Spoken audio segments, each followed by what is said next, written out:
Assalamualaikum warahmatullahi wabarakatuh. Kembali lagi di channel Klub Belajar, dan kali ini kita akan membahas soal untuk P3K. Ini kita akan membahas soal tentang soal teknis, dan kita langsung masuk ke contoh soalnya ya teman-teman. Oke, untuk soal pertama, seorang pendidik perlu memahami landasan pendidikan. Salah satu manfaat mempelajari landasan pendidikan bagi pendidik itu adalah A. Memahami berbagai karakteristik peserta didik sehingga memandang peserta didik sebagai pribadi yang unik. B. Menumbuhkan sikap berpikir kritis pendidik terhadap perkembangan peserta didik. C. Membantu pendidik dalam menentukan metode pembelajaran yang tepat digunakan dalam situasi tertentu di kelas. D. Meningkatkan perkembangan pola pikir dan pola kerja pendidik tentang bagaimana seharusnya melaksanakan praktek pendidikan. Atau E. Memahami berbagai pasal-pasal dalam UUD dan peraturan yang berlaku di Indonesia terkait dengan pendidikan.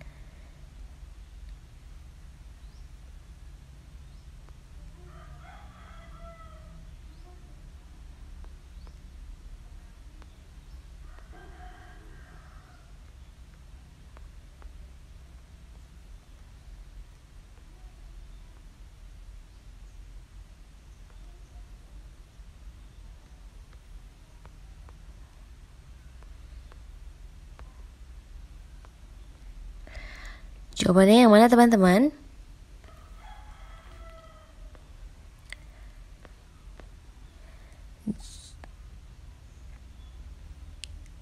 Nah, kita lihat dulu nih, ada dua landasan manfaat dari pemahaman landasan pendidikan teman-teman ya. Pertama, itu adalah pengembangan wawasan kependidikan. Oke, aku coba tulis di sini ya. Manfaat pemahaman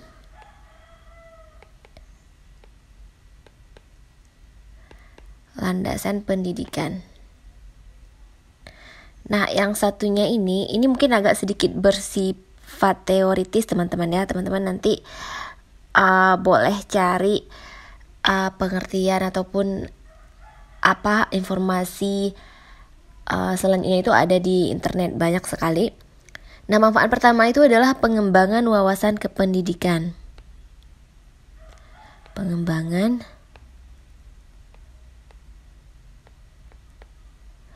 wawasan kependidikan.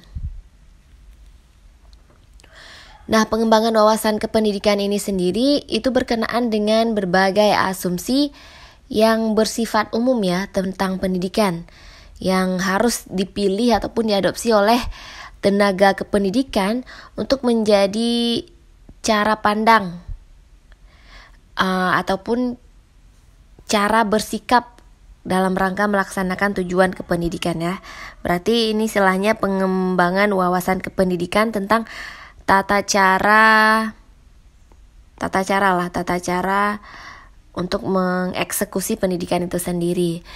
Kemudian setelah dikembangkannya wawasan kependidikan, manfaat selanjutnya itu adalah bisa meningkatkan perkembangan pola pikir dan pola kerja si pendidik tentang bagaimana seharusnya meningkatkan atau melaksanakan praktek pendidikan.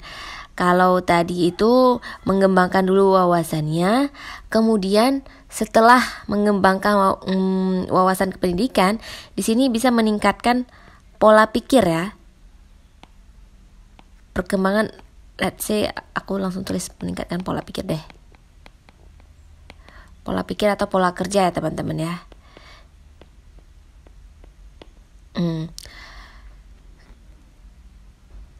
Bagaimana pendidikan itu dilaksanakan. Jadi, jika kita lihat dari manfaat landasan pendidikan bagi pendidik dari soal ini, opsi yang tepat adalah yang D.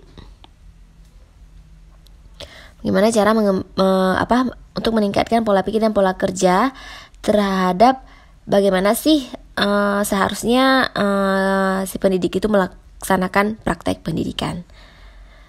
Oke, baik teman-teman. Selanjutnya, soal nomor 2. Rendahnya partisipasi peserta didik di kelas mendorong seorang guru menyediakan Google Drive agar karya peserta didik dapat tersimpan dengan baik, sehingga memudahkan teman lainnya dalam memberikan sumbang saran terkait karya temannya. Hal ini merupakan mengintegrasi teknologi pada domain A. Penilaian terhadap peserta didik, B. Pemahaman terhadap peserta didik, C. Strategi pembelajaran, D. Pemahaman materi pembelajaran, atau E. Pengelolaan pembelajaran.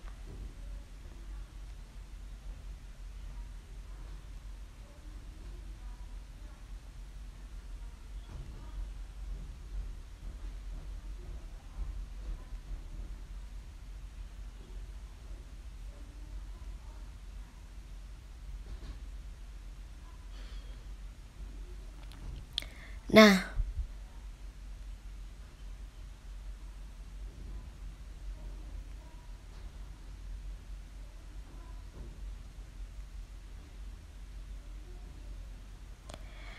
ini kita lihat dulu nih, kenapa si Google Drive ini disediakan oleh guru ya.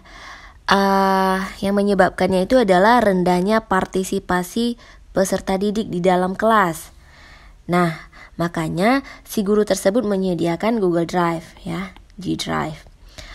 Kemudian, dari G Drive ini, dari tadinya si teman-teman yang mungkin agak rendah berpartisipasi di dalam kelas, tapi karena ada G Drive, maka mereka bisa memberikan sumbang saran mereka terkait karya teman mereka melalui Google Drive ini. Nah, sebenarnya jawaban ini tuh terkecoh dengan yang A ya, karena penilaian terhadap peserta didik. Akan tetapi, jika kita telaah lebih dalam, ya ini kan tidak serta-merta bisa diambil untuk menilai ataupun memberikan penilaian terhadap peserta didik, karena menilai peserta didik itu adalah tugasnya guru ya, tugas guru, dan itu mungkin bisa juga ditambah dengan penilaian dari peserta didik lain. Katakanlah jikalau penilaiannya benar, maka guru akan membenarkan dan itu akan berakibat kepada nilai si peserta didik. Akan tetapi soal ini itu dikecoh dengan awalnya ada rendahnya partisipasi ini sehingga mendorong si guru untuk membuat Google Drive. Nah, jika kita melihat secara lebih detail, jawaban yang paling tepat di sini adalah strategi pembelajaran. Ini tuh istilahnya si guru ini mengambil jalan keluar untuk memfasilitasi peserta yang mungkin agak sedikit rendah partisipasinya di kelas, sehingga mereka mungkin bisa berpartisipasi di dalam Google Drive. Jadi ini jawaban paling tepat adalah strategi pembelajaran. Kalau pengelolaan pembelajaran ini lebih ke misalnya guru yang membagikan ataupun memanfaatkan slide PPT yang Google Drive untuk memberikan ataupun untuk menyalurkan materi ataupun menjelaskan materi ya. Oke, next, hati-hati dengan pengecohan yang ada ya teman-teman ya. Oke, next, model pembelajaran pada abad 20. Model pembelajaran abad 21 yang menekankan dihasilkannya produk dan menekankan otonomi belajar sejak mulai merancang, melaksanakan, dan mengevaluasi hasil belajarnya adalah A. Pembelajaran berbasis proyek, B. Pembelajaran kooperatif, C. Bermain peran dan simulasi, D. Pembelajaran diskusi online, atau E. Pembelajaran kontekstual. Jawabannya adalah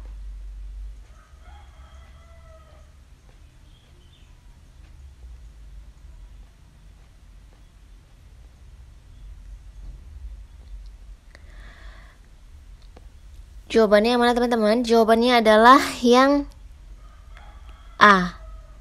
Karena ketika membuat proyek, otonomi belajarnya itu sudah ada dari merancang, designing, applying, dan evaluating ya. Kita lihat dari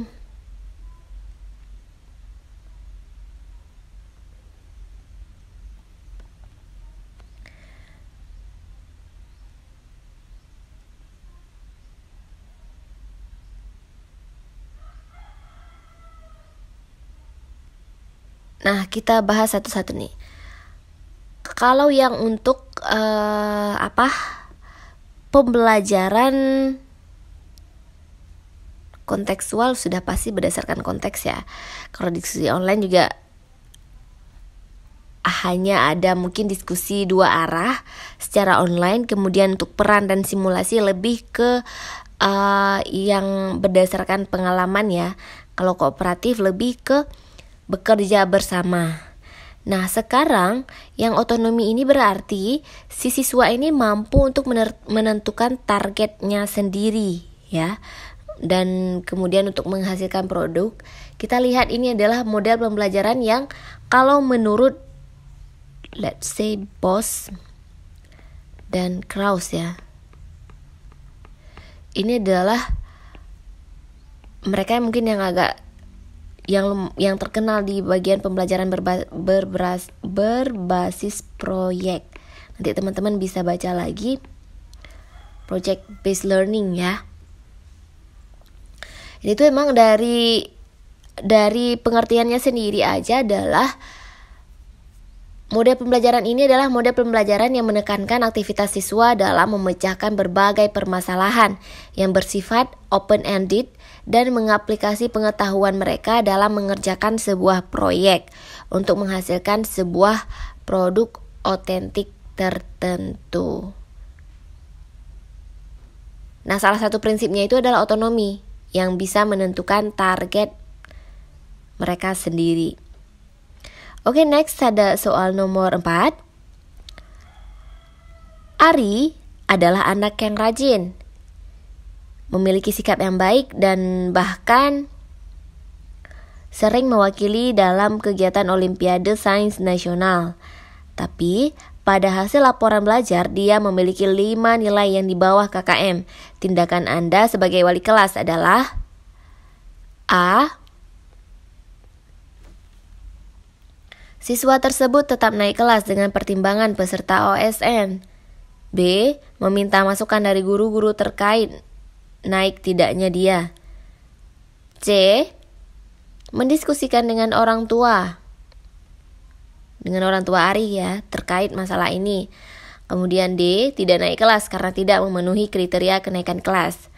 Atau E. Naik kelas karena sikap Ari baik. Nah, menurut Permendikbud, kita bahas dulu peraturannya. Permendikbud nomor 23 tahun 2016.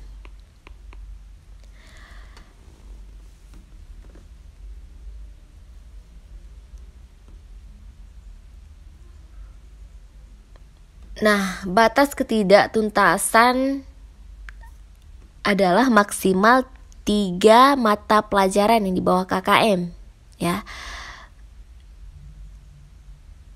Dan di sini kita melihat Ari ini adalah anak yang rajin dan mempunyai sikap yang baik ya.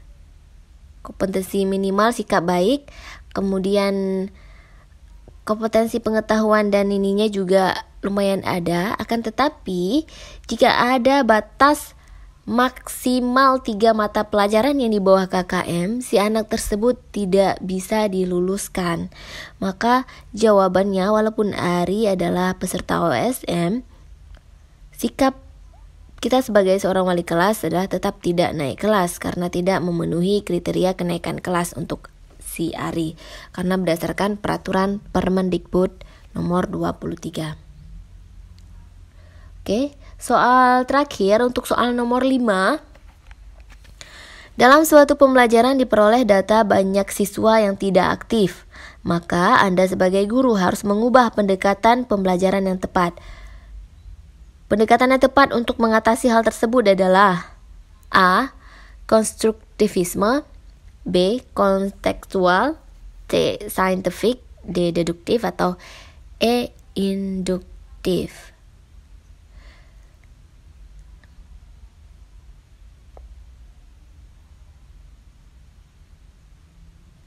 Pendekatan pembelajaran yang tepat ya.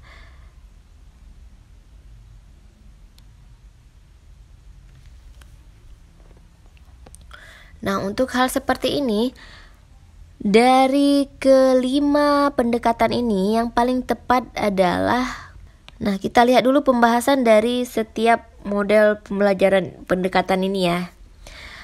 Kalau kita lihat dari pendekatan minimize, bentar.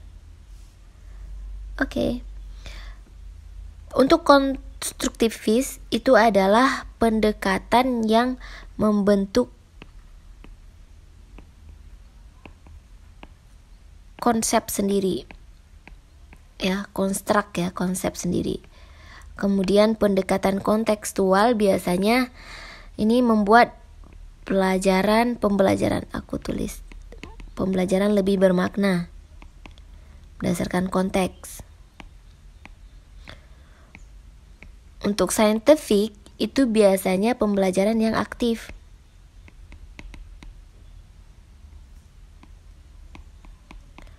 Deduktif pakem konsep ya, berpikir logis. Dan induktif itu adalah terampil dalam membuat kesimpulan.